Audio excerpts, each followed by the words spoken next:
Am I the asshole for leaving a vacation that I planned for my girlfriend after her friends came along? My girlfriend Sarah, 29, female, and I, male 28, have been dating for 5 years, and I wanted to go on a vacation with her to celebrate. I planned the trip for several months, of course. I shared my plans with her, and decided on skiing/snowboarding/other winter activities in Colorado. The activities seemed perfect, and I was looking forward to this for months because I wanted to propose to her at the end of the trip. 5 days before the trip, Sarah dropped the ball on me that she invited 2 of her friends to meet her there. I was upset because I wanted to spend more time with Sarah for our anniversary. I feel like it was plain and clear that this was a trip for just us. Even though I expressed my concerns, Sarah insisted that her friends already made plans to come and won't back out. I decided to accept this because there was no way for me to force her friends to not come. I wish I fought more on this. I figured we could make some changes to our plans, and I would still be able to propose to her privately. Sarah essentially blew me off for her friends, and we didn't get any private time.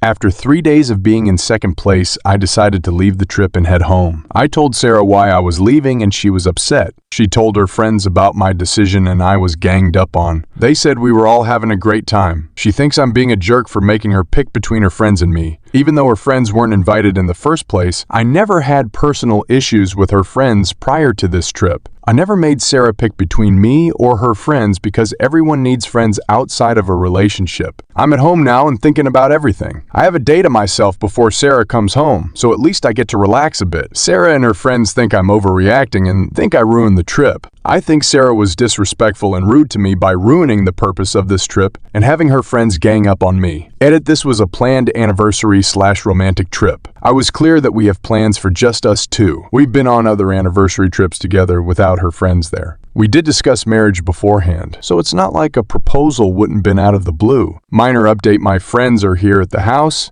and they have been running potential interference just in case her friends try to bombard and harass me. They've been great, and I'm so glad to have them. Minor update too: none of Sarah's friends came by the house or harassed me yesterday/last night, which is good. Sarah hasn't come home yet. I figured out what I want to say and have it written out. I decided that I wanted to end this entire relationship. I packed my important belongings, passport, clothes, and arranged with my best friend to crash at his apartment until I can find my own. Usually when small issues happen in a relationship, it ties into a bigger issue of that relationship. The main reason why I decided to break up is because I realized that her friends will always be closer to her than me. Sarah has favored her friends over me and blown off some of our plans for her friends more than once. I was lying to myself for years because I didn't want to face reality yet. I had hoped she would change, but this trip really opened my eyes that I will always be in third place to her and expressed my feelings multiple times. And Sarah promised she would change, but she didn't. Sarah came home late yesterday. I said I have a lot to get off my chest and I want to get through my notes before she talks or tries to interrupt me. The first question I asked Sarah was how she thought the trip went.